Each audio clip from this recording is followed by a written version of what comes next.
Hey guys, welcome back. This is Ramesh from Java Guides. So in this video, we are going to develop Spring MUC crude web application using Spring Boot, Spring MUC, Spring Data JPA, Thymeleap, Hibernate, and MySQL database. So we'll use Spring Boot to quickly set up our Spring MUC application, and we start developing Spring MUC web application.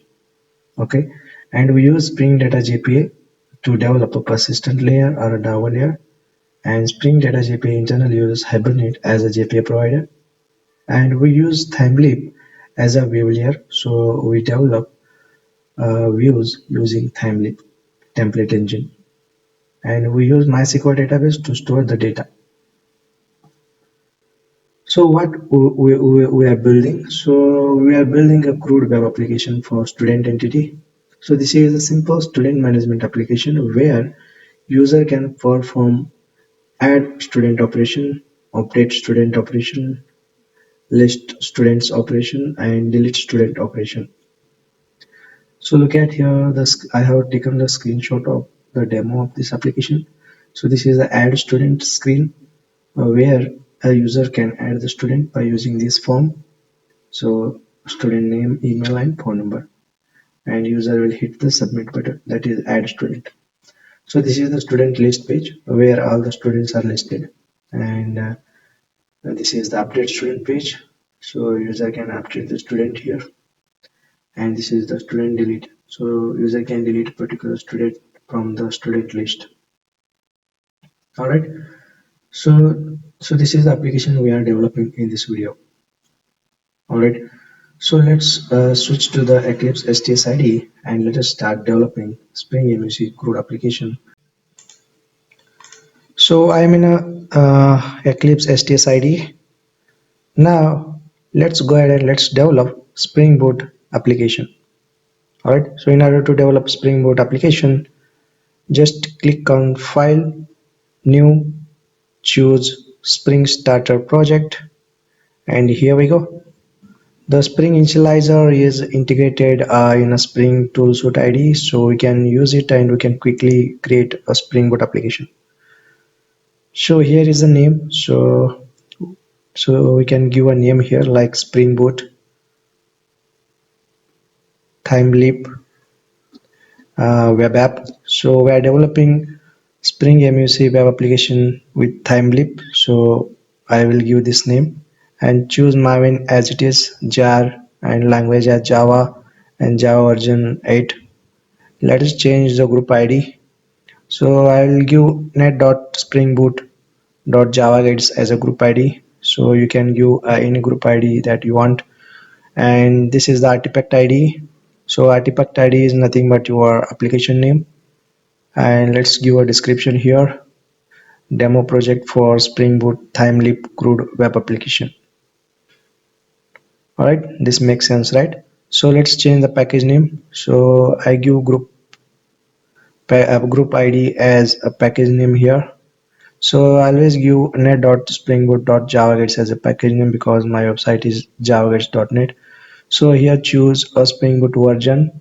So always try to choose the stable and latest release.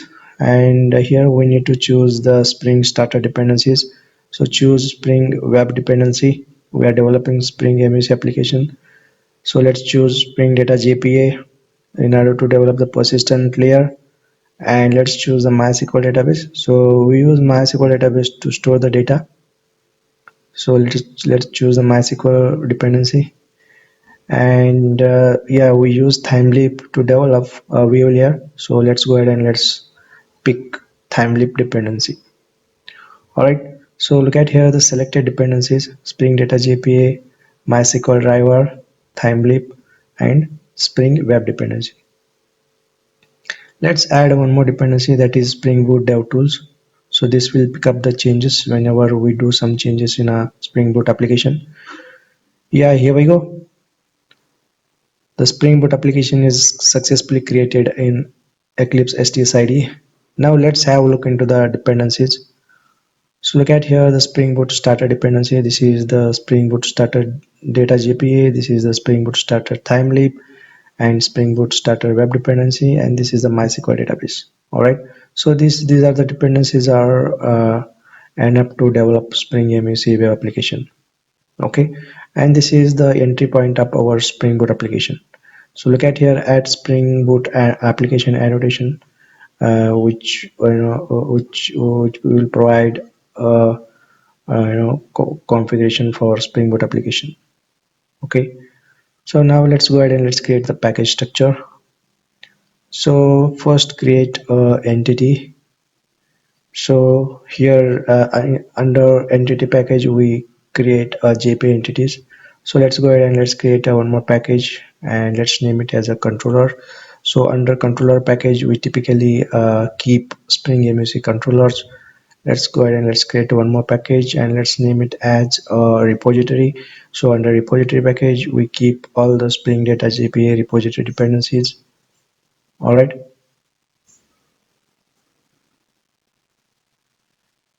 That's great.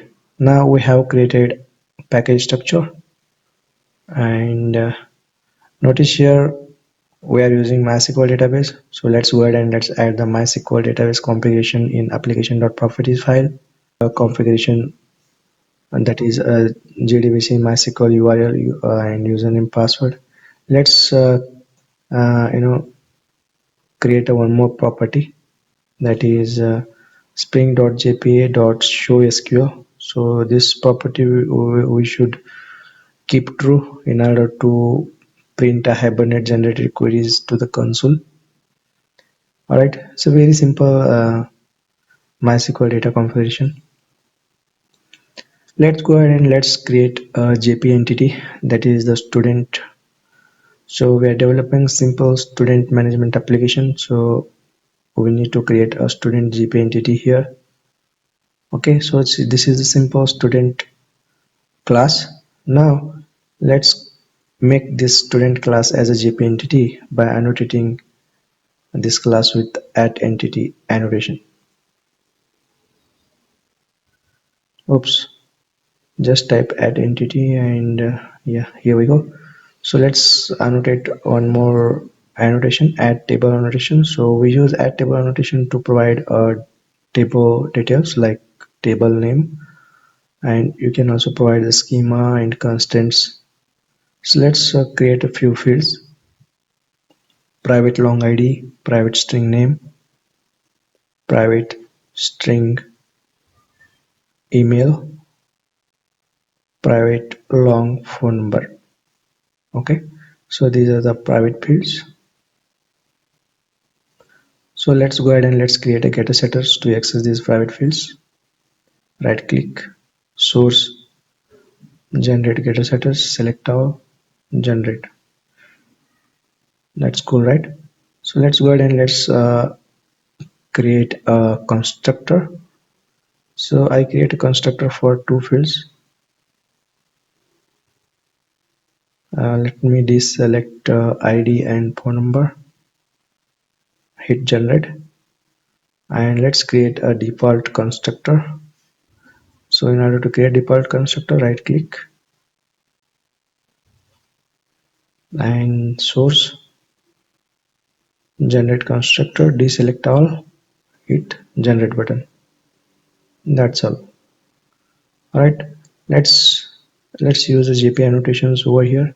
So we use @id annotation in order to make this ID field as a primary key, and let's use the @generated value annotation in order to provide a generation strategy for primary key. So in this case I use auto generation strategy. Okay, and let's use @column annotation in order to provide a column name for these fields. @column name and just copy and give a new column name for other fields. Great. So if you don't specify @column annotation, then by default the column name should be the field name. All right, and if you don't provide @table annotation, then it will Hibernate will provide a table name as the class name.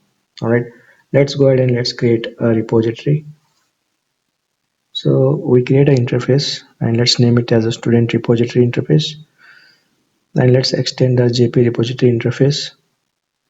So JP repository provides database CRUD operations for a student entity. So we don't write a DAO implementation for this because Spring Data JPA provides a DAO implementation for student entity. Alright, so let's annotate this interface with the add repository annotation, and let's create one of the method in a repository, in a student repository. Alright, so list student get by name, and let's pass a name here as a method argument. That's cool. So this is the method naming convention you should follow whenever you create a methods in a repositories. So you can visit my Spring Data GPA tutorial in order to learn how to develop methods in repositories. Alright, let's create a Spring MVC controller and name it as a student controller. This is the simple Java class. Let's make it as a Spring MVC controller by annotating this class with add controller annotation. Let's use add request mapping annotation to map a request to this class. Alright, slash student slash. Alright, let's go ahead and let's develop uh, method handlers for this controller. So before that, let's inject student repository by using at auto add annotation. So this is a, field based injection, dependency injection. So you can also use a constructor based or a setter based injection also. So I suggest you guys to use a setter or constructor based dependency injection instead of this field based injection. Okay, so for time being I keep this field dependency injection. So let's create a show sign off form. So we are using student add student form, right? So let me change the method name. So let me change the method name. I will keep it as generic. Yeah, I will give a name like student form, show student form, and I return here add student uh, template. That is the TimeLib template name. Add student. This is the view that dispatcher servlet will render. Dispatcher servlet will map this logical view with the physical view, and it will send back to the browser to render this page on the screen. So let's add get mapping annotation for this method handler with a show form as a URL. Alright, let's go ahead and let's create one more method, public string. Let me give name as students. So this will get a list of students. So let's first complete this method and then we'll annotate this method with at get mapping annotation. Okay, let's pass few arguments like model. So we provide a list of students to the view, right? So for that we need to add students uh, to the model here, key as a students and value as this dot student repository dot find all. So find all method will retrieve all the students from the students table and just return index page. Okay, it's pretty simple, and this is the simple method. And let's go ahead and let's add an annotation and make it as a method handler for Spring controller. Okay, so this is the get mapping. So this will handle a request http list web request. Okay, let's create one more method, public string add student, and here let me add a method argument as a student, and here let's add a binding result because we need to validate the form, right? So binding result, and here model. All right, so let's validate the form by annotating at a valid annotation. So let's first uh, validate the form. The result dot has errors. So if there are any errors, then they should navigate to add student template. Alright, so if there are no errors, then we can save student object to the database. Student repository dot save and pass student entity. That's clear, right? And just redirect to the list page. Alright, student list page. That's great. And once we complete this method, let's annotate this method with add post mapping annotation. So here we are, storing the resource. So we should use add post mapping annotation to map a request with this method. Okay.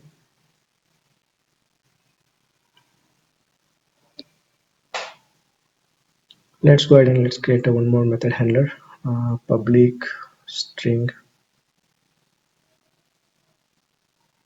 update student, and let's pass method arguments.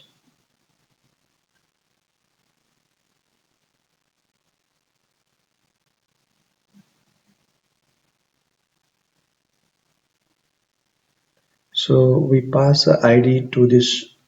So we pass a ID as a path variable. So let's annotate. Let's use add path variable annotation here, and we bind a URL to method argument using add path variable annotation, and so student and binding result and model as method arguments. So let's first annotate this method, and let's pass the URL strings update and ID. So this will bind uh, using add path variable. Okay, and let's add valid annotation to validate the form.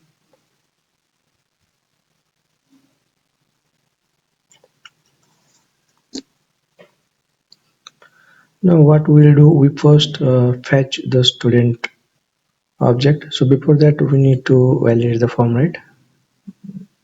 So result dot has errors. So if there are any errors, just set the ID to the student object, and just return update update student return update student template. That's it. Okay. So if there are no errors, then we can simply uh, save student entity to the database. Student. Okay. And we set a list of students. So we need to retrieve updated student from the database. For that, we need to set students to the model student repository dot find all. Okay, and here we return to the index page. It's pretty simple, right? So first we validate the form, then we save the student, and then let me add the comment here. We update the student here, and here we retrieve all the students from the database, that is the updated students also with update. Okay, it's clear, right? Perfect. Now let's create a one more method which will return update form, update student form, public string show update form. So here basically we need to first fetch the student object from the database, and we pass that student object to the update form, and in update form we populate the student object for uh, to update.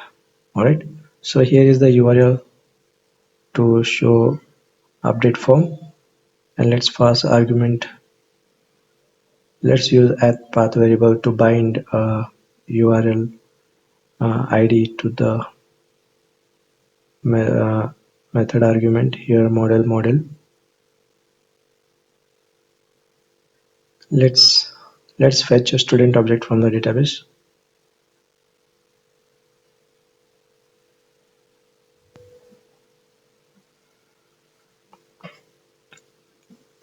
Bind by ID, and let's pass ID here.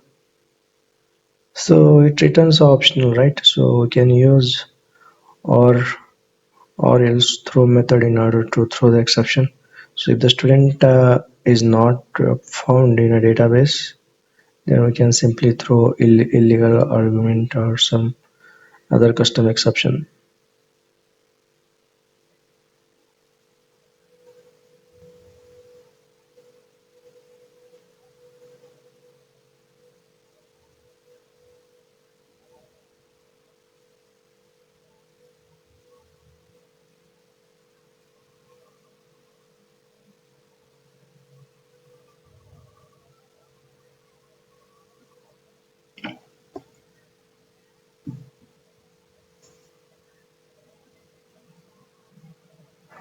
Alright, just pass message as an invalid student ID and just pass ID.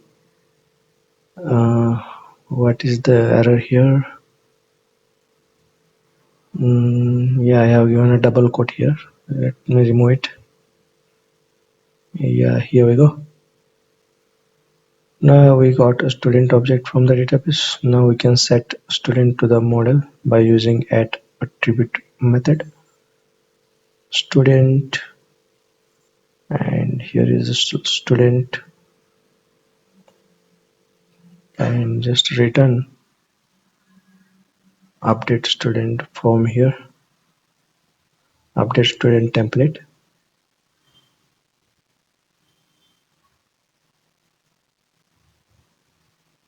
Okay, that's it.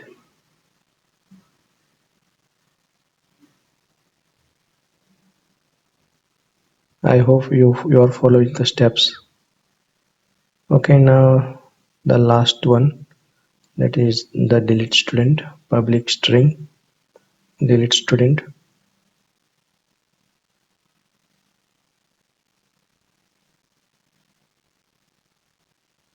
So let's annotate this method with add delete mapping annotation here, and let's give delete and ID.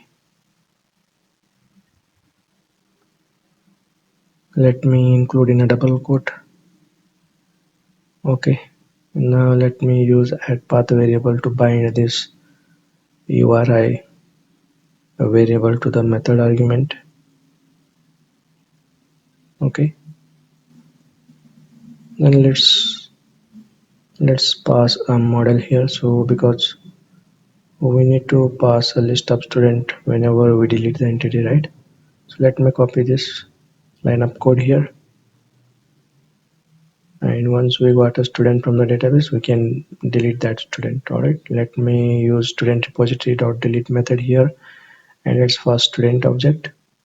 This will delete the student, and once we delete the student, we need to return a list of student from the table, right?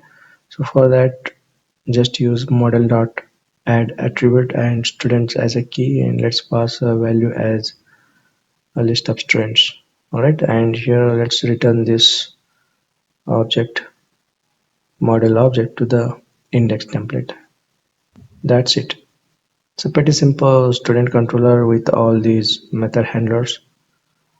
Okay, so let me know if you have any doubts in this part in a comment section, so that I will clarify your doubts. Let's go ahead and let's develop Timely template engines. Right click on a template, search for HTML here, and let's give HTML name as add student.html. Okay, so let's have a look into the add student.html code here. So notice here we are using a CND links here. So notice here we are using we are using Bootstrap 4 plus, and we are using font version awesome. And this is the simple add student form. And look at here the flow. So this is the action, the form action, and here we have given a link. So whenever we submit the form, the request will be sent to this link, and it will be mapped in a student controller. So look at here the mapping. All right. So once we submit the form, this post method will be called. Okay. So this is the input, and this is notice here we are using Thymeleap directives in order to bind the input data. And look at here, if there are any errors, then we have added a spam element to display the error messages. It's pretty simple, right? And we have added a CSS Bootstrap classes over here. So similarly for email and phone number. And once we submit the data, or once we submit the form, then it will, the request will be sent to the controller for processing. Pretty simple, right? So let's go ahead and let's create other Thymeleap templates. So let's create a list students HTML page now, or just we can create name it as an index. So in index, notice here we are using a Bootstrap and font awesome CSS files, external files, and look at here the table. So inside this table, we display a list of students. So we are using Bootstrap CSS classes in order to style our pages. So look at here, we iterate the students by using Thymeleap each directive, and we display a list of students here. So notice here we are added update and delete uh, mm, links. So this edit link will map to this request in a student controller, and this delete operation will map to the delete operation in a student controller. Okay, now let's go ahead and let's create other Thymeleap templates, that is update student.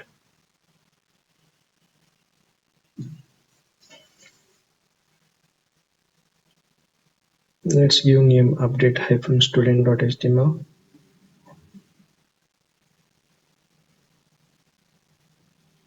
It's a pretty simple HTML page.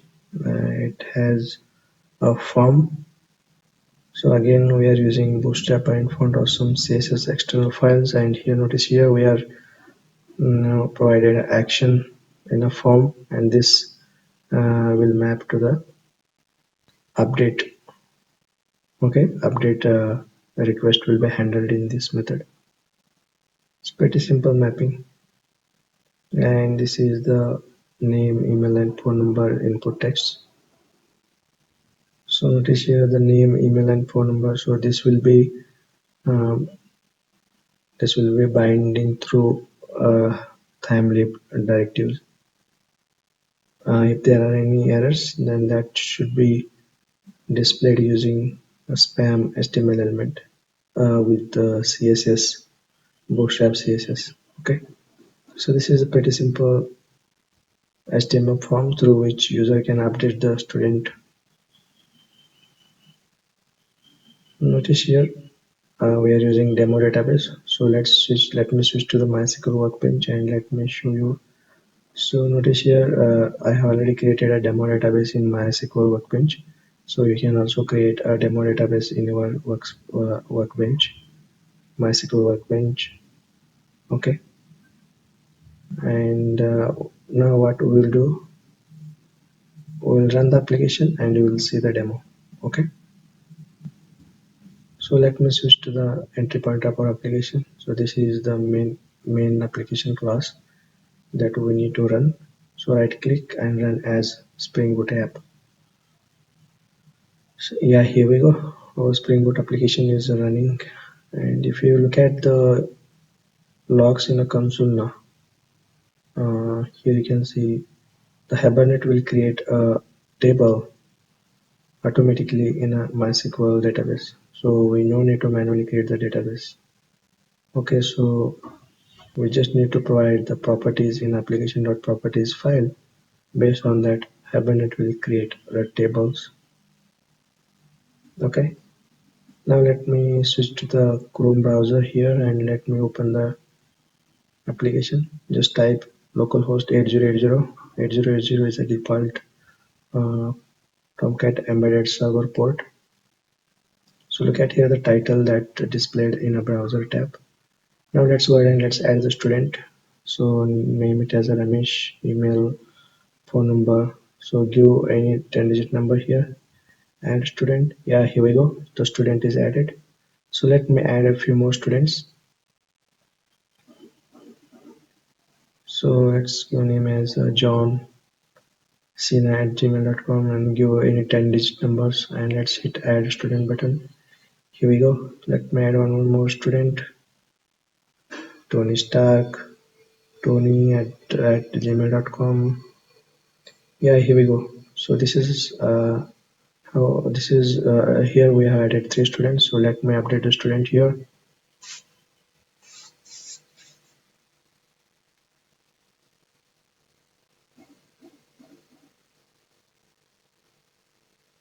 Oops, we encountered exception here. So let me quickly fix this error.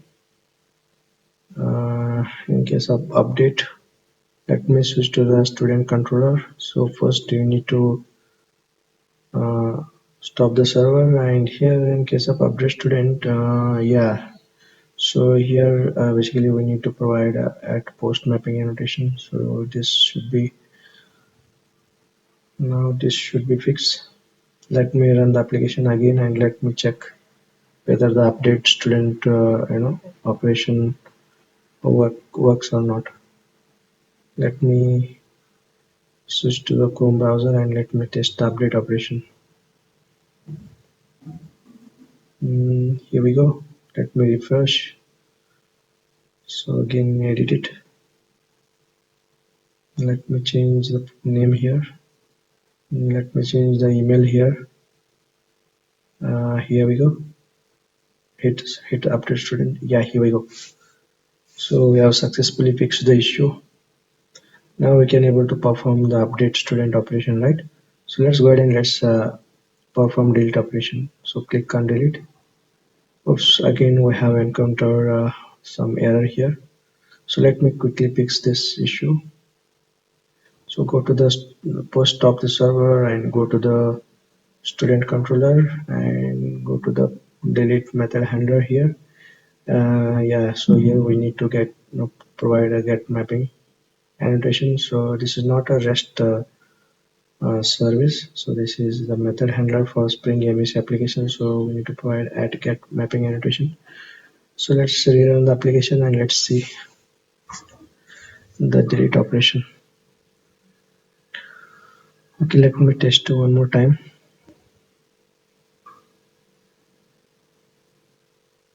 Okay, let me refresh.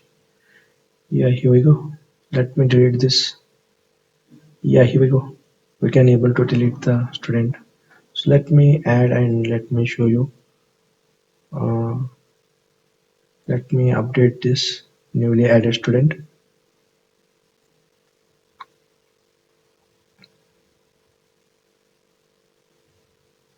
That's cool, right?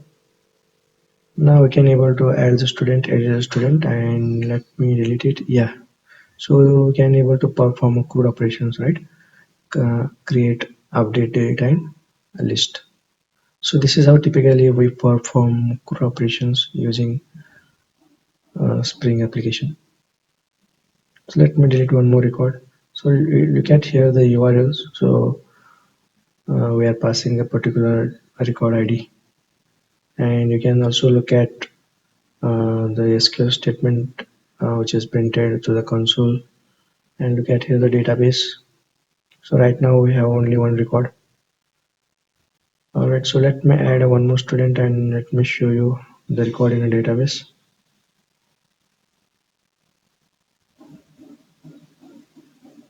And let me switch to the MySQL workbench, and yeah, here we go, two records are added. It's a pretty simple Spring MVC web application. Okay, so I will host the source code of this tutorial on GitHub repository, and I will provide a link in a video description.